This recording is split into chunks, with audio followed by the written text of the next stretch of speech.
guys, it's Mrs. Millison.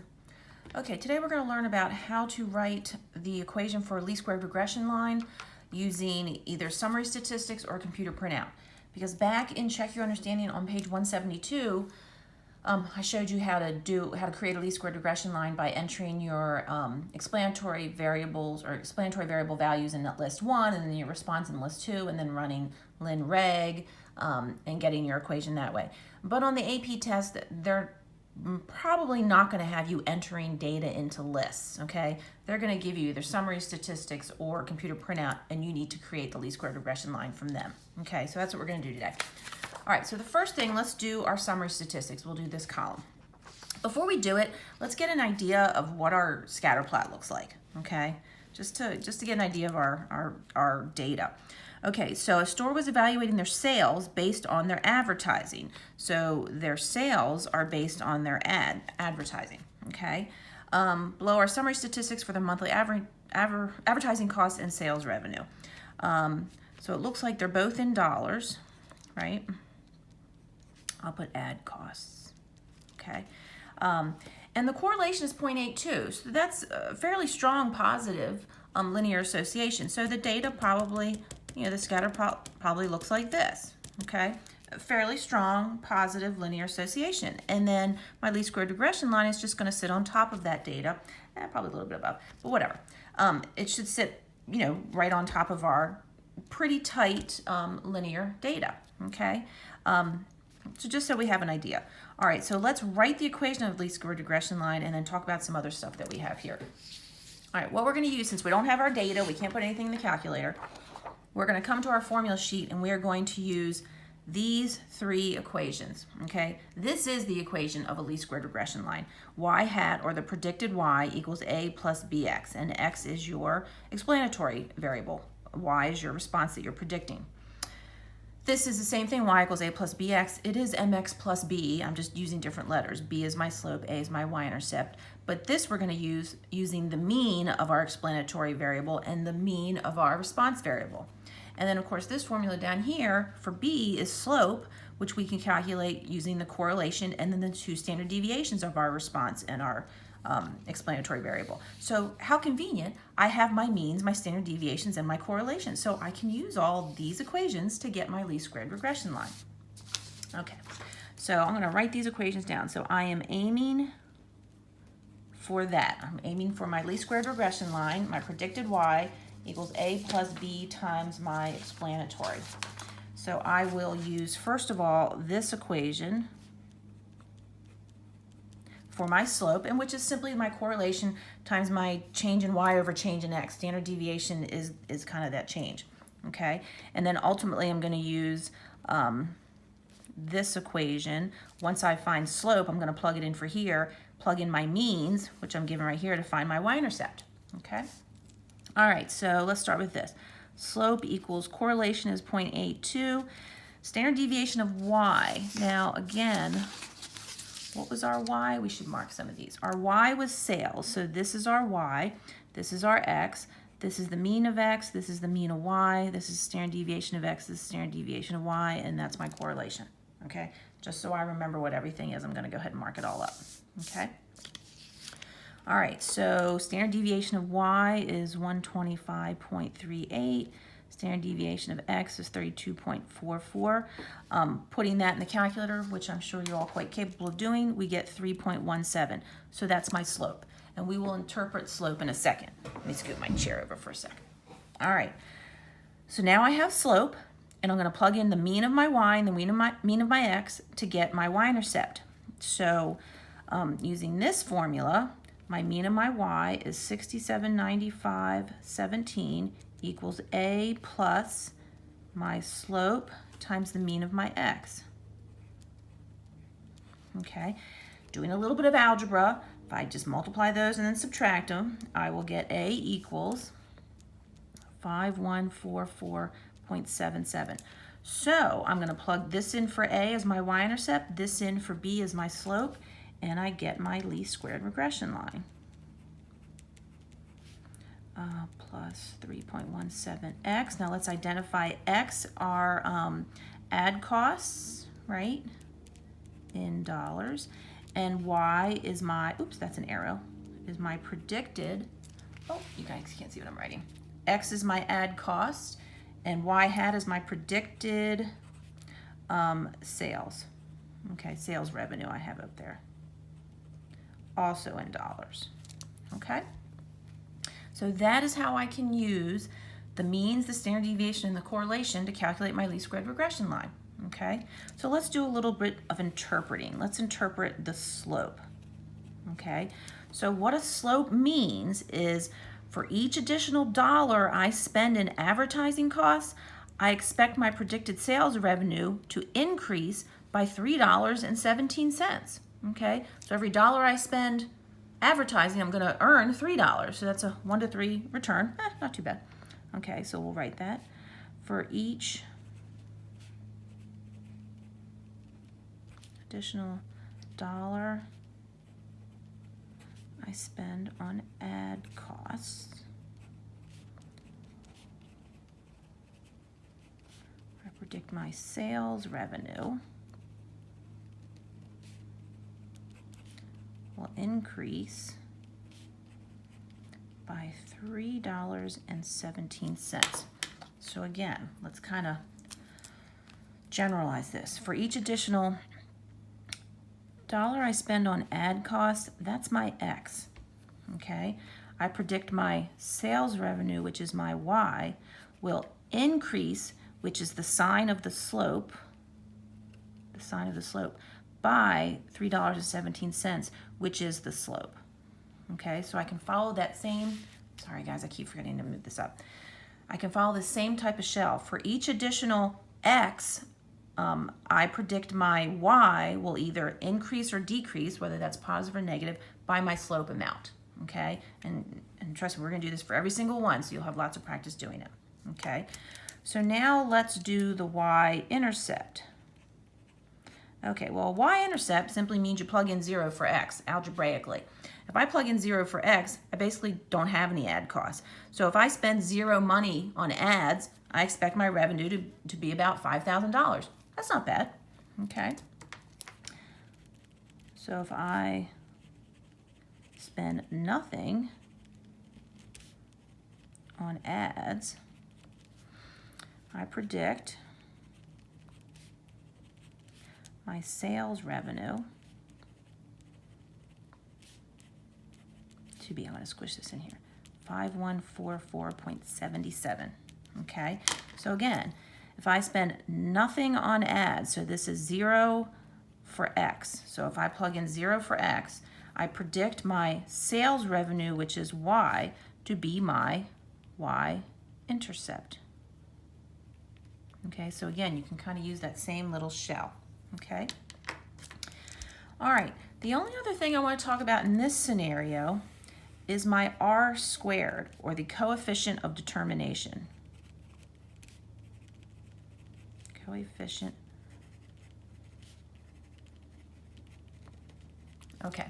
So what this means, okay, of course, correlation and R squared go together, because to get R squared, all I have to do is square R. And if I got R squared, all I'd have to do is square root it to get correlation. So remember, correlation is the numerical, it's a way to quantify or put a numerical number to the strength of the scatter plot. So when we looked at our scatter plot, 0.8 is pretty strong because it's very close to 1, and 1 would be a perfect linear correlation, 0 meaning no linear correlation.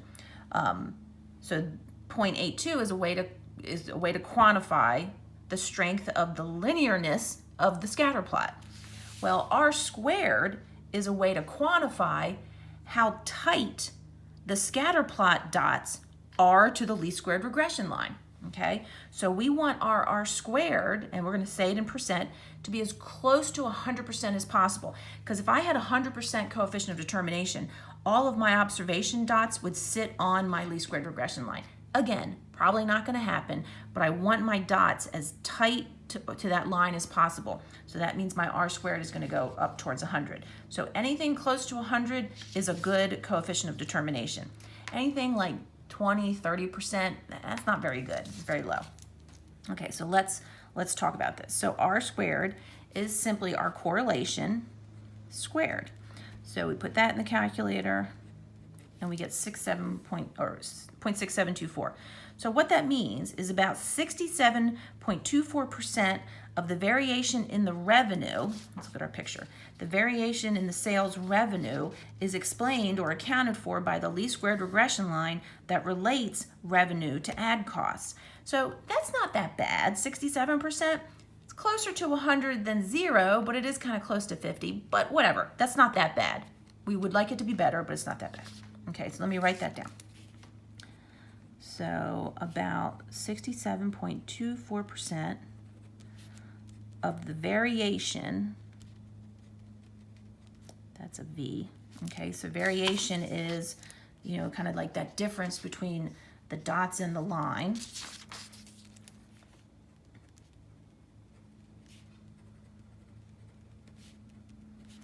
Is accounted for, explained by, I don't care how you say it, by the least squared regression line relating sales revenue to ad costs. Okay, now let's kind of write our little shell for this. So this is always our R squared percent, and it's always the variation in the Y, okay, in the response is accounted for by the least squared regression line relating the Y to the X, okay? Because if I related sales revenue to something else besides ad costs, I would get a different R squared based on that linear regression, but we're not doing a different one, okay? So that is how I interpret coefficient of determination. In my next video, I'll talk about looking at coefficient of determination, correlation, residual plots to determine if this is a good prediction, if this is a good equation to predict sales revenue based off of ad costs. But we'll talk about that next time, okay? Okay, so that's kind of everything with this scenario. So again, I've got my least squared regression line, I interpret my slope and my y-intercept, and I kind of interpreted my coefficient of determination. So far, 67% is not that bad, okay? So 67% of the variation in my sales revenue is accounted for by the least squared regression line, so that's not bad. My correlation is nice and strong, 0.82, you know, that's pretty strong positive linear association. So I would feel pretty comfortable using that prediction line. So I could maybe next month, if I'm gonna decrease or increase my advertising costs, I can have a nice prediction of what my sales revenue is gonna be, okay, based on this least squared regression line, okay? So that's the process we go through up here using our summary statistics. All right, let's hop over here and do the same thing with this scenario, but this time with a computer printout, okay? And I'm telling you right now, just from teaching this class for many years and seeing a lot of old AP stats exams, you see a lot of these computer printouts, okay? Which is kind of nice because it's actually less work than this, okay? What you have here is you have everything you need to write your least squared regression line. Now, of course, before we do this, let's get an idea, let's get a feel for what our data looks like here. Okay, so our regression analysis was done examining the relationship between a person's weight and their height. The following printout shows the results. Okay, we have no idea what's our explanatory and what's our response, okay? So we're gonna go to the computer printout. Height, the last thing down here, it'll either say constant or y-intercept, but this is your x. This is your explanatory, okay? So if that's our explanatory, that must be our response. So we are using height in inches, right, to predict weight in pounds, okay? So I got all that just from knowing that that is my x variable. That is my explanatory variable, okay? So now, let's see. Oh, I've got r squared. So what would r be? All I have to do is do the square root of 0.897, and I get 0.947. So I know my correlation, and again, how do I know that's positive and not negative? Because next to the height, this is my slope. This is b, or my slope, okay? My slope is positive, which means my correlation is positive, okay? So this is a very strong positive linear association. So I think it's going to be a much tighter linear scatter plot than the previous one. So my least squared regression line will kind of sit on top of it, okay? and I bet our R squared is going to be much tighter. Yeah, 89.7% is a lot tighter than the coefficient of determination for this other one, which was like 64%. Okay, so the dots are going to be closer to the line. Okay, so all of this I'm getting just from this printout. Okay, so now we got an idea what our scatter plot looks like. So let's write the equation for that line and we'll interpret everything. Okay, well, let's see what other stuff we got here. We've dealt with R squared and we figured out our correlation, so we know our coefficient of determination. We'll interpret in a second. Don't worry about R squared adjusted. Okay, we'll talk about S in a second. And don't worry about any of this stuff yet. We will get to that later in the course. So the only other thing I need for my least squared regression line is the A, or my Y-intercept. Well, that's this one. Okay, it'll either say over here, it'll either say constant or Y-intercept or whatever. Okay, but the number associated with it is always my Y-intercept.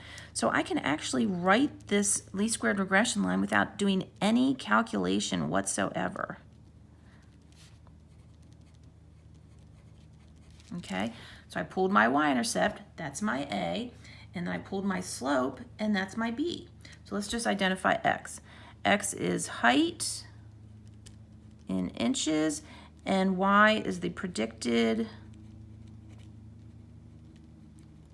weight in pounds.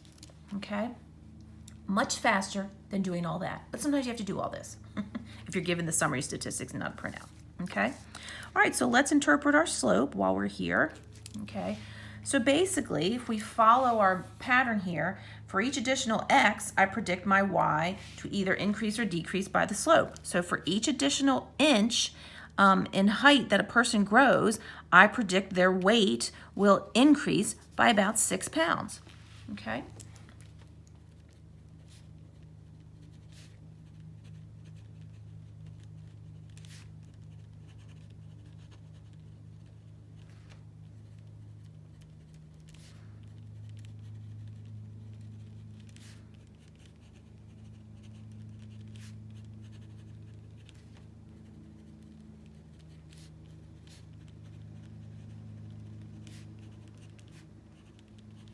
I'm going to do 6 point. I'll do the whole thing.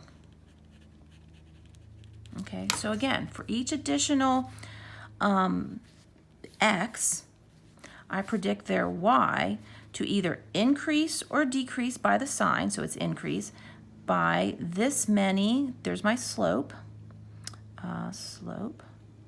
and this should be the units of the prediction, okay? The units of the Y. I didn't think I wrote that before. Okay, so for each additional inch a person grows, I predict their weight will increase by about 6 pounds, a little more than 6 pounds, okay? Let's do the Y-intercept. Okay, so Y-intercept again is when I plug in 0 for X. So basically it means a person that's 0 inches tall will weigh negative 266 pounds. Well, let's write that down.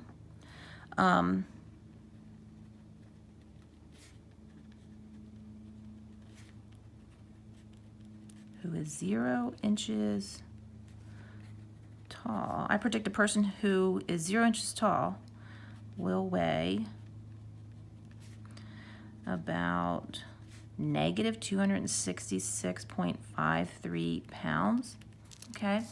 Yeah, that doesn't make sense. Okay, so when you get a wacky, remember when you get a wacky Y-intercept that doesn't make sense, just say, doesn't make sense. And now I'm gonna put a little frowny face, okay? And that's fine, because a lot of times your Y-intercepts don't make sense. Our Y-intercept over here made perfect sense. If I don't spend anything on ads, I'm still gonna have a sales revenue, and that made perfect sense. But you're not gonna have a 0 inches tall person, okay? And they're certainly not going to weigh negative 266 pounds. Don't know what that means, okay? Okay, so far so good. Wrote our least squared regression line from our computer printout, and interpreted slope and Y-intercept. Okay, let's do our coefficient of determination again. So our R squared we know is 89.7%. So about 89.7% of the variation in weight is explained by the least squared regression line relating weight to height. Okay, so I will write that down.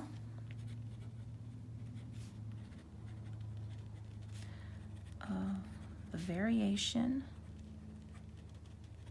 in the Y, which is weight, is explained or accounted for, it doesn't matter. Explained by the least squared regression line relating weight to height. Okay, so again, it's about r squared of the variation in the y's explained or accounted for by the least squared regression line relating the y to the x. Okay, and again, what this means is about 89.7% of the variation in the observation to the prediction line, which is your residual, is explained by this least squared regression line that relates weight to height, okay? So 89.7%, that's pretty tight. That's a nice, remember, that's a number that quantifies how tight the dots are, the observations are to the least squared regression line. Much closer than, say, this one, because this one, remember, our dots were a little, oh, I have it on the other piece of paper. I have it on the other side of the paper. Our dots were a little more spread out, okay, because our correlation wasn't as strong. So everything kind of goes together. All right, the last thing we got to talk about on this printout, which we didn't have over here, was your S, okay? What your S is basically the standard deviation of your residuals. And again, we learned about residuals before. A residual is just the difference between the actual and the predicted value, actual and predicted response variable. So here's an actual and here's a predicted for this specific x, okay? So this would have a very small positive residual, okay? Because the actual was greater than the predicted. This one down here would have a very small negative residual, okay? If I come over here, woo, sorry, I just hit my tripod. If I come over here, this observation right here, and this would be its prediction based on this x, this is a much larger residual, okay? So the standard deviation, S, standard deviation of the residuals, is just kind of the average size of all the residuals, really, okay? It's just like standard deviation. It's the typical size of the distance of that the data is from the mean. And in a least squared regression line, in linear regression, the least squared regression line is the mean, but that's just conceptual, okay? I mean, it is. Okay, so what this means is when I make predictions, let me go back to my height. When I make predictions, all my predictions are on this line, my predictions are typically gonna be off by about 8.64 pounds. So when I make predictions on people's weight based on their height, this is my prediction error. I'm gonna be basically off by about 8.641 pounds, okay? So let's write that out. So S is our standard deviation of residuals. And guys, you will never have to calculate S. It'll always be given to you. Otherwise known as our prediction error. You know, how much our prediction is going to be off typically. So how I interpret this, I say, when using this least squared regression line to predict height from weight, my predictions will typically be off by about 8.641 pounds, okay? So when using this least squared regression line to predict, make sure you guys can see that, predict weight from height, my predictions will be off by about, what was it, 8.641 pounds, okay? So again, if I think about this overall, when using least squared regression line to predict the y from the x, okay, my predictions will be off by about, there's my S, and this is my y unit. This is the unit of my y's, okay? Okay, now we couldn't figure out our prediction error on the advertising cost scenario because we weren't given S. And again, you'll never have to calculate S. I guarantee you're going to be given a computer printout which has S on it. Same thing with R squared and your slope and your Y-Intercept, and you're going to have to do all this stuff, okay? But these are the things that we interpret when we do linear regression. A lot of this chapter is interpreting what all these numbers mean, okay? Okay, I think that is about it for this. So when I see you in class next, we'll do some more practice on these and we'll practice our interpretations. I think that's everything I wanted to say. Okay, I'll see you guys next time.